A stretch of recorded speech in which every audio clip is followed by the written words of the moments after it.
Bien, hoy vamos a seguir con nuestra exposición, nuestro estudio de la palabra de Dios y seguimos en Primera de Timoteo en el capítulo 6. Los versículos que hoy entran son los versículos 1 al 5.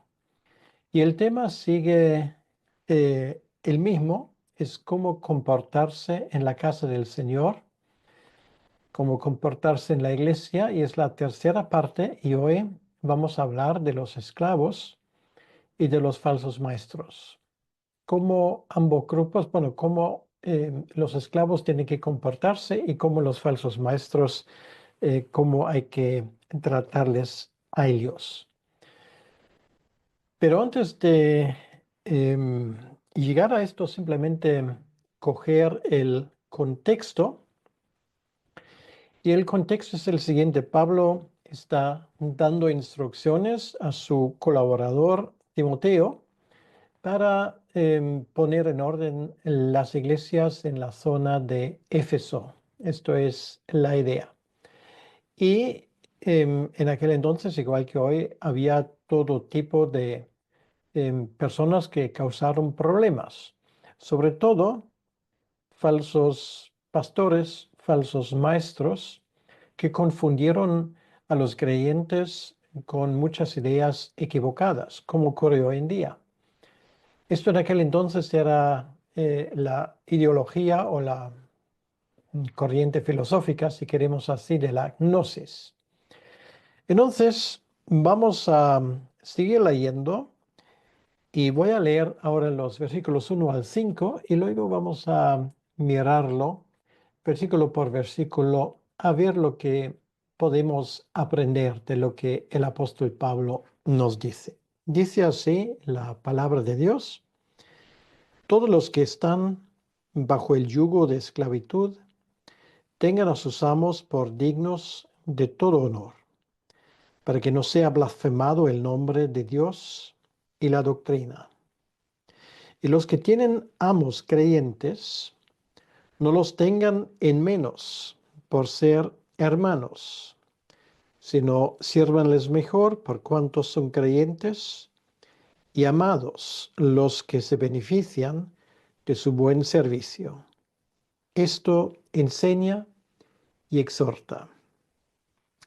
Si alguno enseña otra cosa y no se conforma a las santas palabras, a las sanas palabras de nuestro Señor Jesucristo y a la doctrina que es conforme a la piedad, está envanecido, nada sabe y delira acerca de cuestiones y contiendas de palabras, de las cuales nacen envidias, pleitos, blasfemias, malas sospechas, disputas necias de hombres corruptos de entendimiento y privados de la verdad, que toman la piedad como fuente de ganancia. Apártate de los tales. Hasta aquí la lectura de la palabra de Dios. Por lo tanto, vamos a pedirle al Señor ahora que Él nos bendiga. Señor, gracias te damos una vez más por tener esa oportunidad de estudiar y exponer tu palabra. Ayúdanos a entenderlo bien, ayúdanos realmente a no cometer errores en nuestro entendimiento. Ayúdanos a ser humildes, a aceptar lo que viene de ti. Ábranos el entendimiento para que no nos perdamos en cuestiones sin importancia. Te pido que tú bendigas a mis hermanos que en este momento están siguiendo ese estudio para que puedan sacar un buen provecho de ello. Te lo pedimos, Señor, en tu nombre. Amén. Bien, ¿cómo comportarse en la casa del Señor? Hemos hablado de diversos grupos, hemos hablado de gente en general, hemos hablado, por ejemplo, de cómo tratar a un anciano que no se comporta bien en su función. Hemos hablado del grupo de las viudas. Hemos hablado también de los ancianos que se comportan bien. Así que de diferentes grupos estuvimos hablando y hoy nos toca hablar de los esclavos. Y esto es un tema que siempre nos pone un poco nervioso porque surge automáticamente la pregunta, ¿y por qué la iglesia ha tolerado algo así en aquel momento? Bien, para entender esto hay que entender varias cosas. Nosotros solemos cometer un gran error cuando aplicamos em, ideas y entendimientos del presente a siglos pasados, sobre todo si las distancias son 2000 años. Claro, nosotros hoy muchas cosas lo sabemos mejor. Muchas de las cosas tal vez lo haríamos de otra manera. Si lo haríamos mejor, esto ya es otra cuestión. Cuando nosotros pensamos en esclavos, normalmente tenemos en nuestra mente la idea de los esclavos que fueron traídos de África, sobre todo en su momento, y que fueron tratados como ganado, y de lo cual muchos murieron, muchos fueron maltratados. Bueno, esa historia la tenemos en nuestra mente y sin embargo, y para que no haya malentendidos, obviamente la Biblia en ningún lugar defiende el maltrato de personas y, por ejemplo, em, defiende ese tipo de comportamientos. Pero lo que tuvimos hace 2000 años en Roma era otra cosa. Y por cierto, también lo que tuvimos en el Antiguo Testamento. Por ejemplo, tenemos esclavos en el Antiguo Testamento. Uno de ellos era José, el que fue vendido en Egipto. Fue José maltratado, no como esclavo, sino cuando fue falsamente acusado por la mujer de Potifera, entonces fue injustamente sentenciado a cárcel, pero no por ser esclavo. Y ahora entro en algo que es muy importante para que lo entendamos. Un esclavo fue por regla general tratado bien. De hecho, a muchos esclavos se les iba bastante mejor que gente que, por ejemplo, habían perdido sus trabajos, o habían perdido o habían sufrido alguna calamidad en su vida, porque un esclavo lo que tenía garantizado era comida y como tenía que trabajar, la comida, bueno, igual no estaba al mismo nivel que la de su amo, pero no era comida mala. O sea, no se trataba de darle solamente cosas podridas o algo por el estilo. Tenía la comida garantizada y obviamente tenía la casa garantizada. Más aún, se le consideraba en muchos casos como uno de la familia. Lo único que no tenía la libertad de irse cuando él quería. Ahora, no vamos a entrar en el tema cómo alguien podía llegar a ser esclavo, ¿vale? Esto es un asunto completamente distinto. El hecho es que, por regla general, una familia romana trataba a sus esclavos bien. ¿Por qué? Bueno, porque ellos les sirvieron en la casa y por lo tanto tenían un interés que ellos estaban en buenas condiciones físicas, mentales, psicológicas y en todos los aspectos de la vida. Por lo tanto, el trato que ellos recibieron fue un trato bueno. Bien, eso por un lado. Por otro lado, hay que partir del hecho de que en el Imperio Romano, aproximadamente el 20 hasta tal vez el 25, algunos incluso hablan del 30% de la población eran esclavos. Entonces, la economía romana no funcionaría sin ellos. Todo esto hay que tomarlo en cuenta para que podamos entender ese texto en su debido contexto. Tenemos un escrito entero en el Nuevo Testamento, que es la carta a Filemón, donde Pablo se dirige a un amo, que es un dueño de un esclavo que conocemos, que es precisamente el que se había escapado en su momento, que era Onésimo, que se había escapado. Y Pablo se dirige a Filemón, también le devuelve a Onésimo, y toda la epístola a Filemón pues se desarrolla en ese sentido. Bien, entonces ocurre una tercera cosa que hay que tomar en cuenta. En una iglesia, un esclavo, por ejemplo, tenía perfectamente la posibilidad de ostentar el oficio de un anciano o de un pastor. Entonces, en esto ya vemos una cosa interesante. Muchos esclavos les era posible asistir a una iglesia cristiana, una iglesia casera. Igual no cualquier esclavo tenía esa posibilidad, pero la gran mayoría estaban en condiciones donde se les permitía esto. Quiere decir que ellos formarían una parte importante de lo que era una iglesia en el primer siglo, como esta, por ejemplo, donde estaba Timoteo en Éfeso. Entonces podía darse la circunstancia interesante de que en la vida secular un esclavo tenía que estar sujeto a su amo, pero ese amo en la iglesia tenía que estar sujeto a un esclavo que ejercía de pastor o de anciano.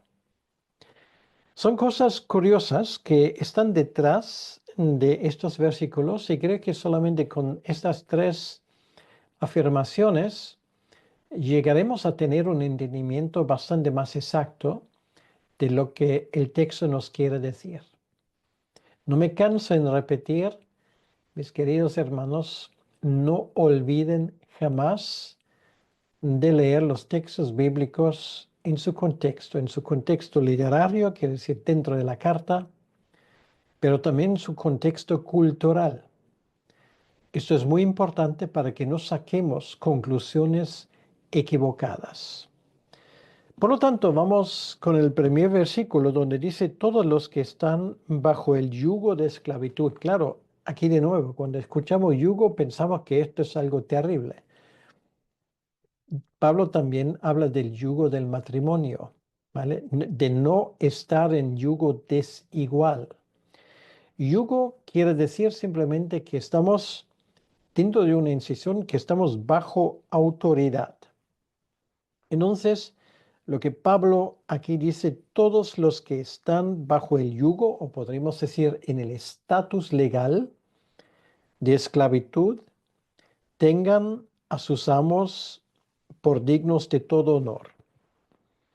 Esto en primer lugar porque en algún momento esos amos pueden tomar la decisión, y esto era muy corriente y muy común, poner en libertad a sus esclavos por los buenos servicios que habían prestado. Entonces, muy importante en este caso es que nosotros entendemos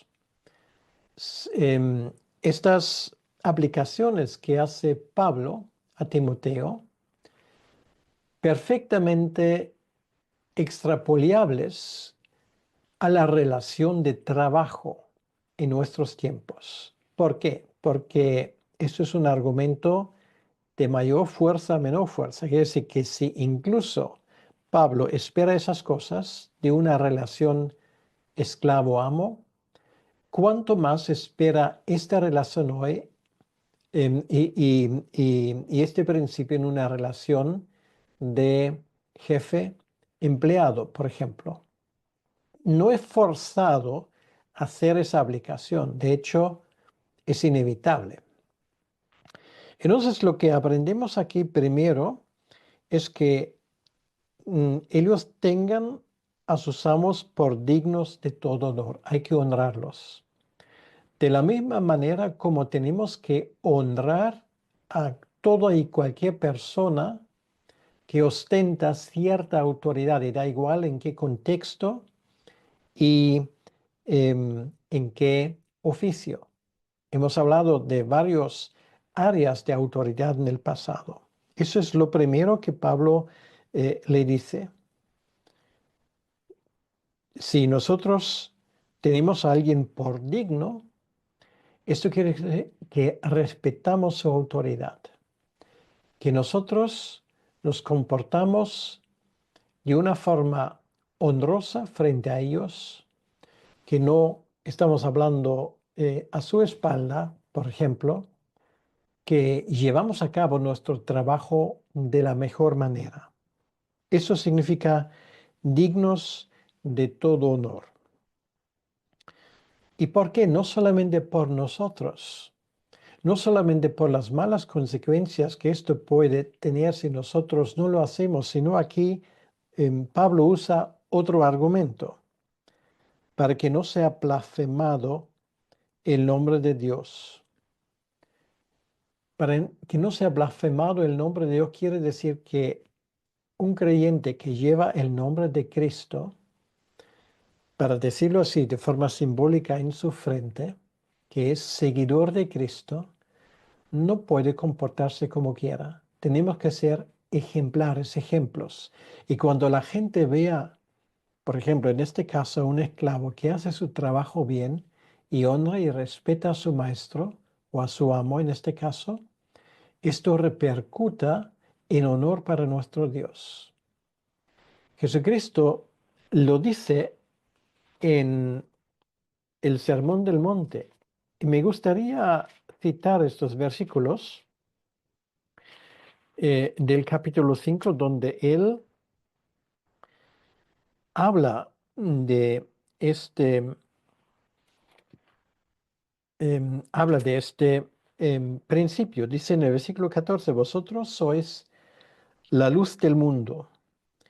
Una ciudad asentada sobre un monte no se puede esconder, ni se enciende una luz y se pone debajo de un almud, sino sobre el candelero y alumbra a todos los que están en casa. Así alumbre vuestra luz delante de los hombres para que vean vuestras buenas obras y glorifiquen a vuestro Padre que está en los cielos. De esto estamos hablando. Esto repercute en lo que nosotros llamamos nuestro testimonio, como el mundo nos ve, como los de fuera de la iglesia nos ve. Por lo tanto, no hay que pensar solamente en nosotros, sino hay que pensar en cómo nuestro comportamiento es observado y apreciado por gente que no son creyentes, pero que nos están teniendo bajo observación. Esto fue, para decirlo así, el principio general. Ahora, por supuesto, surge la pregunta, ¿y qué pasa si mi amo es creyente? ¿No debería tratarme de otra manera? Y a esos Pablo dice aquí, y los que tienen amos creyentes, no los tengan en menos por ser hermanos. En castellano hay un dicho que dice, donde hay confianza, da asco. Que esto habla de que cuando me creo con cierta confianza con alguien, porque tengo relaciones especiales con esa persona, porque forma parte de mi familia, porque es una persona que conozco desde mi juventud, o porque formamos parte, por ejemplo, de la misma iglesia, pues muchas veces se me antoja tomarme más libertades con esa persona que con otra persona.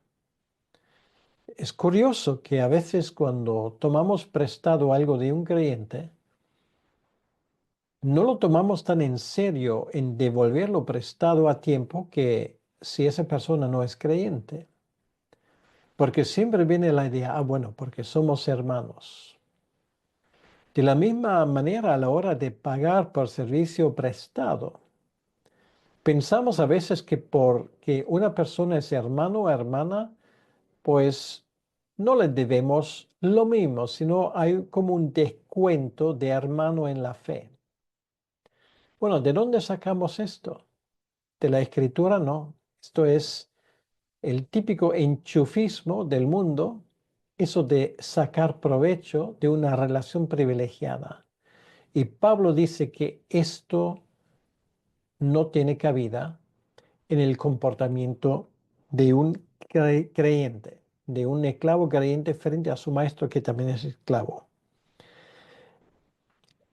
Ahora viene lo que Pablo dice, sino sírvanles mejor. Sírvanles mejor quiere decir que el hecho de que mi dueño, mi amo, es creyente, no debería llevarme a trabajar menos o con menos eficacia, sino todo lo contrario, debería llevarme a esforzarme aún más. Nos damos cuenta que esta forma de pensar nos cuesta un poco, no nos sale de forma natural. Pensamos si alguien que es mi superior es creyente, bueno, automáticamente puedo bajar la guardia, puedo tomar las cosas un poco más relajadas y si esa persona reacciona como debe de reaccionar como superior, quiere decirme, sanciona económicamente o de otra manera, nosotros enseguida ponemos el grito en el cielo y decimos, ¿cómo hace esto? Que somos hermanos al final y al cabo. Mucho cuidado con esta forma de comportamiento. También como creyentes nos debemos un mutuo respeto y si tú estás en una relación de superior e inferior, digamos, en cuestiones de autoridad, jamás debes de aprovecharte de esa situación, porque eso solamente demuestra que aún estás en la manera como piensa el mundo. Pablo dice todo lo contrario. Si tu, si tu amo es creyente, sírvele mejor, hónrale más aún. Em, por cuanto, dice Pablo, son creyentes y amados los que se benefician de su buen servicio. Quiere decir que si tú das lo mejor de ti, esa persona que es amado del Señor se va a beneficiar y vas a bendecir a una persona que es creyente. Ahora aplicamos esto al mundo laboral. El hecho de que tu jefe y tú, por si acaso, vais a la misma iglesia, o incluso si ustedes fueran a iglesias distintas, pero tu jefe se sabe que es creyente y él sabe que tú eres creyente, esto no te exime en ningún momento, no solamente de trabajar lo mejor que puedas, sino de trabajar aún mejor. Esto es tu obligación y esto es lo que Pablo escribe. Yo no me lo he inventado. ¿Por qué? Porque tú sirves de esta manera a una persona que es creyente y que por lo tanto se beneficia de tu generosidad. Deberíamos pensar de esta manera. Y Pablo añade algo que es muy interesante. Él dice, bueno, esto es lo que estoy diciendo, esto es lo que hay que enseñar y si alguien no quiere escuchar, exhórtale, quiere decir, subráyalo. Esto no es algo que tú puedes escoger o no, sino es tu obligación de hacer esto, de llevar a cabo ese tipo de cosas. No es voluntario, es obligatorio. Bien, ¿cómo podrían cambiar las cosas en muchas circunstancias, verdad? Y esto te lo digo también porque Pablo habla de esta relación de amos y esclavos o si lo extrapolamos hoy a nuestro tiempo de empleados y sus jefes, y dice muchas veces no servirles a esa gente porque es tu jefe. Imagínate que esto es el Señor. sírveles como si fuera tu Señor Jesucristo. ¿No le servirías a Jesucristo de la mejor manera?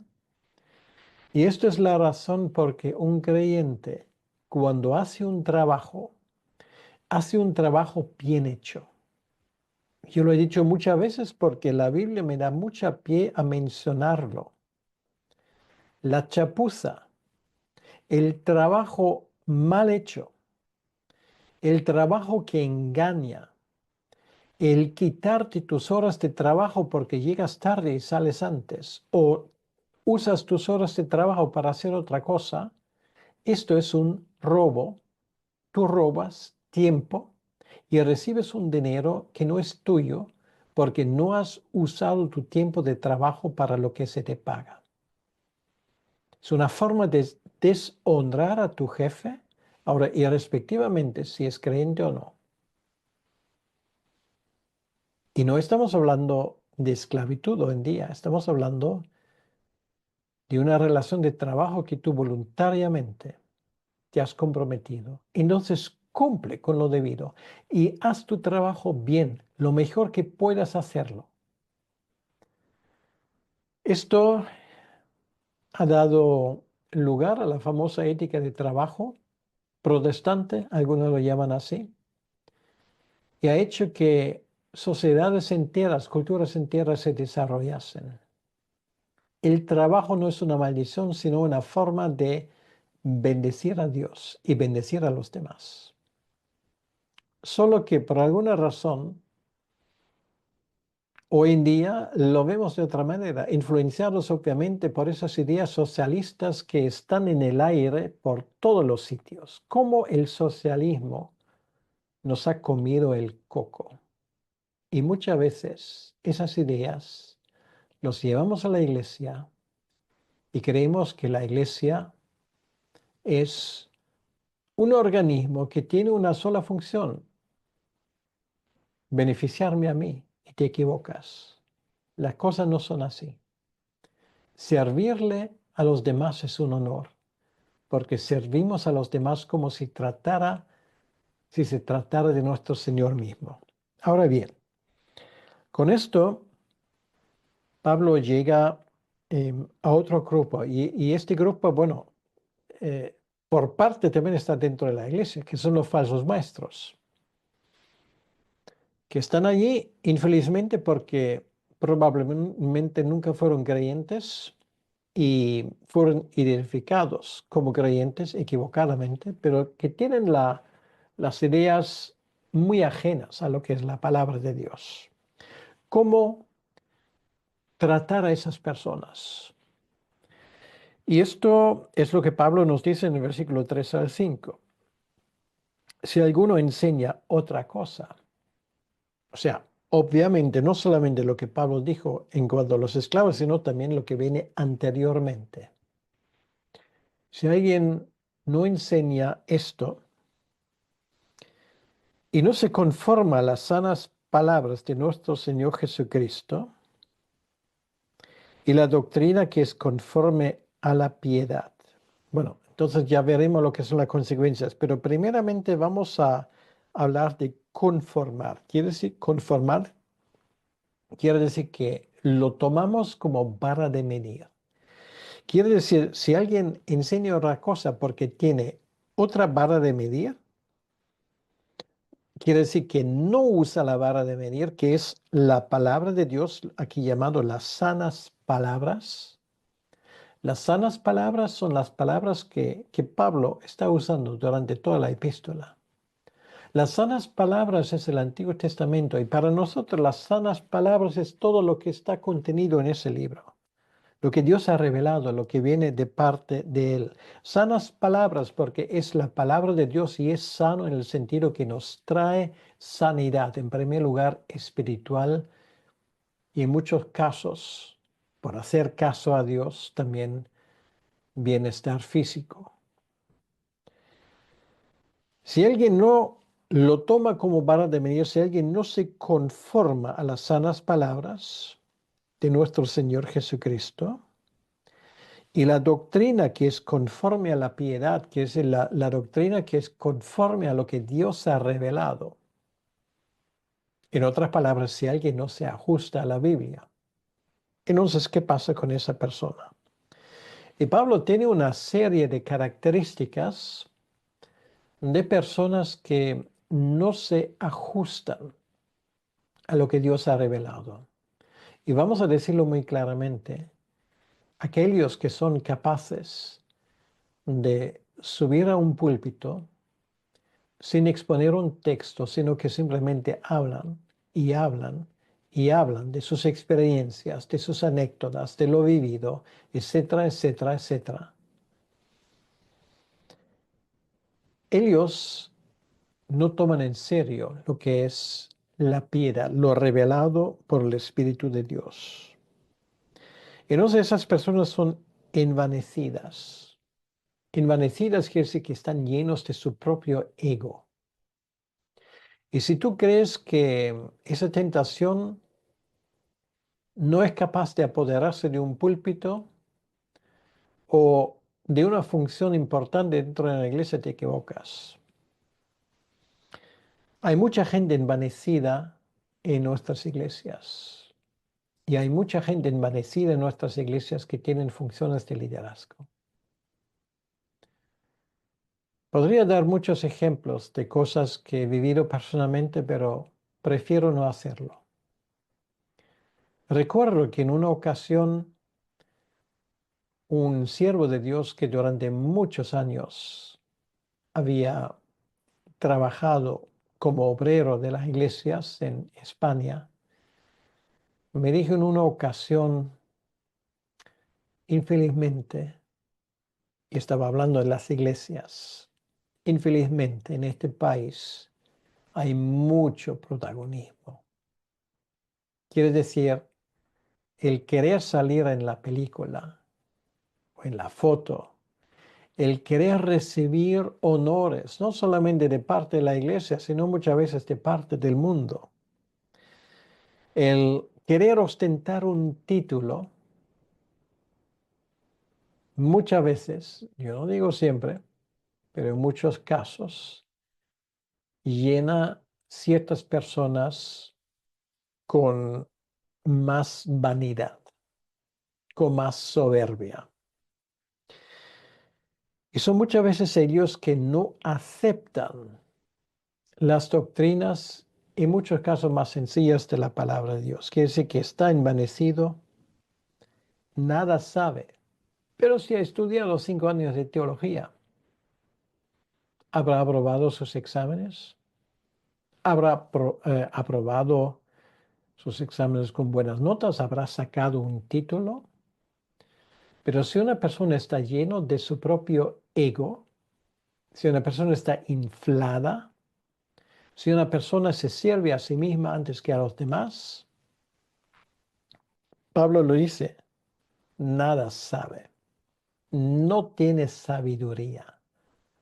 Puede tener inteligencia, puede tener mucho conocimiento, pero incluso este mucho conocimiento no le sirve para nada. Y qué fácil es impresionar a la gente con títulos. Incluso en algunas denominaciones con trajes especiales que demuestran su honor con eh, anillos como un micrófono y con ropa especial, con toda la, bueno, parafernalia de lo que somos capaces de crear, incluso usando el nombre de Cristo. Pablo dice, nada sabe. Y cuando dice algo, delira. ¿Sabe lo que alguien está delirando? Es que cuando está borracho o cuando tiene fiebre, es una persona que ya no está en sus cabales. Y de eso puede haber, pues Pablo lo dice, delira acerca de cuestiones y contiendas de palabras.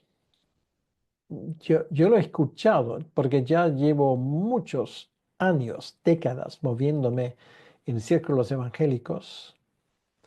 Ahí algunos escriben tesis doctorales sobre un tema que a nadie le interesa.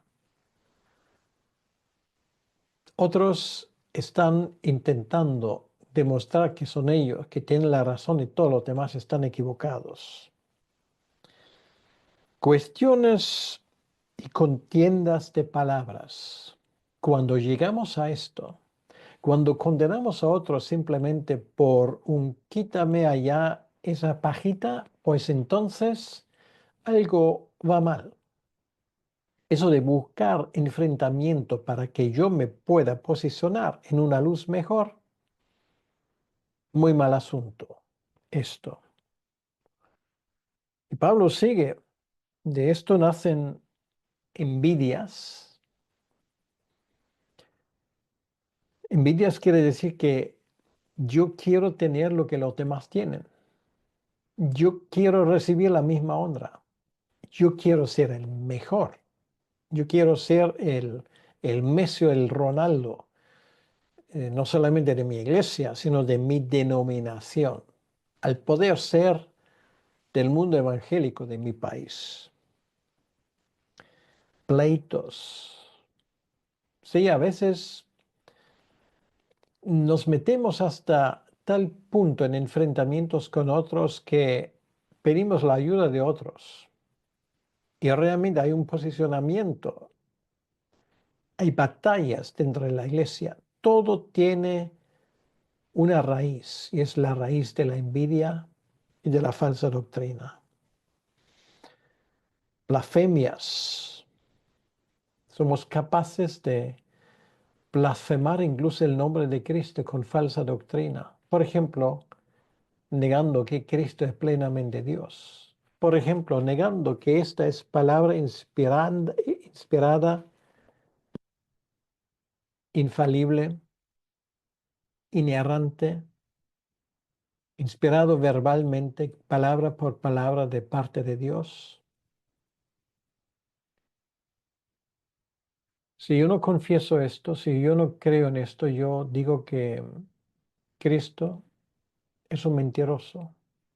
Si las historias del Antiguo Testamento para mí son mitos y leyendas como lo son para muchos teólogos con gran renombre y muchos títulos, estoy en el último instante blasfemando a Dios.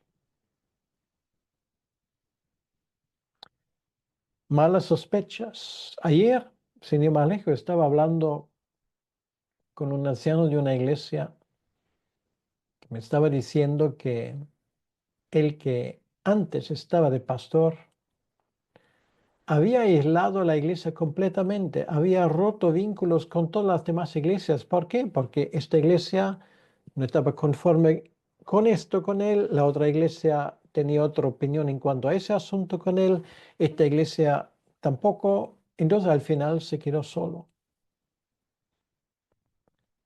Malas sospechas. Muchas veces partimos del hecho de que ya de entrada los demás se han equivocado y nosotros somos los únicos que han quedado con la doctrina adecuada.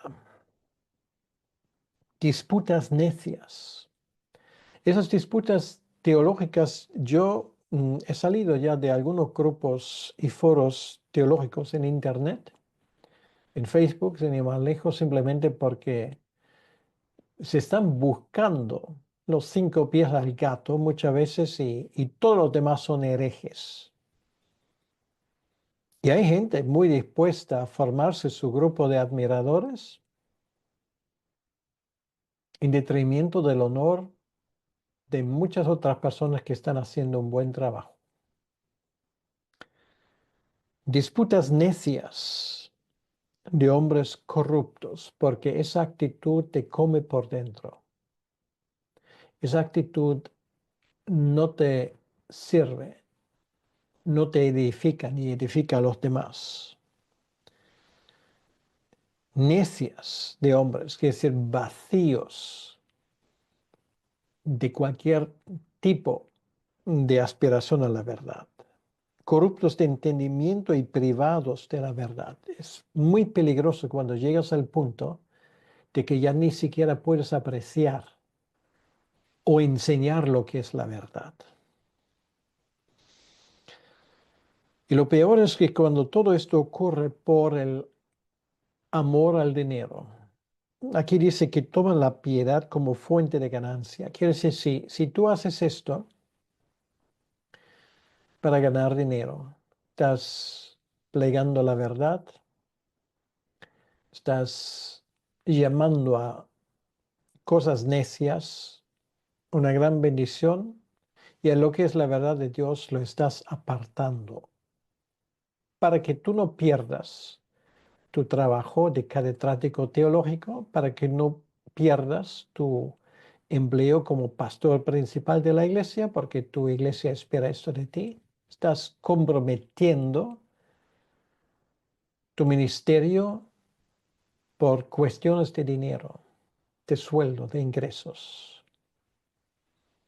Obviamente ese tipo de actitud finalmente terminará en un sonado fracaso. El consejo final de Pablo para personas que actúan de esta manera es tajante. Apártate de los tales.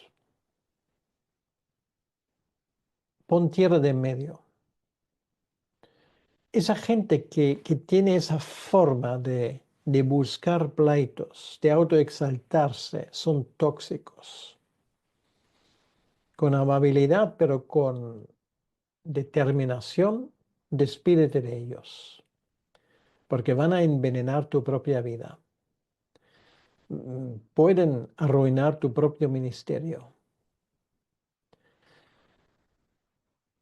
Entonces, Pablo no solamente nos dice que no hay que escucharles, sino hay que apartarse de ellos. Aislamiento. En la iglesia no tiene nada que ver. Y con esto termina este pasaje, que es un pasaje que diría yo, no muy predicado, que digamos, no muy predicado, pero muy necesario. Y realmente personas que actúan de esa manera como acabamos de ver, precisamente porque nadie actuaba y les paraba los pies a tiempo, han hecho mucho daño en la iglesia del Señor y siguen haciéndolo. Por lo tanto, mi recomendación es tomar en serio esos consejos de Pablo y aplicarlo a nuestras propias vidas. Y si estás en el ministerio, por si acaso, tienes alguna responsabilidad en la iglesia, mírate en el espejo de la palabra de Dios y si allí ves algo donde no debería estar, corrígelo. Corrige también si hace falta a otros con amor, pero con determinación. Que el Señor te bendiga y te ayude en esto. Vamos a orar. Señor, gracias te damos por este pasaje de Primera de Timoteo capítulo 6. Y te pido, Señor, que tú ayudes a tu iglesia de estar atento, estar de ser consciente de que ese tipo de peligro existe y de evitarlo. Te pido, Señor, por todos los que en este momento me están escuchando, que tú les ayudes a que ellos tengan un entendimiento correcto de lo que es la palabra de Dios. Te lo pedimos, Señor, en tu nombre y para tu honra y tu gloria. Amén. Que Dios te bendiga.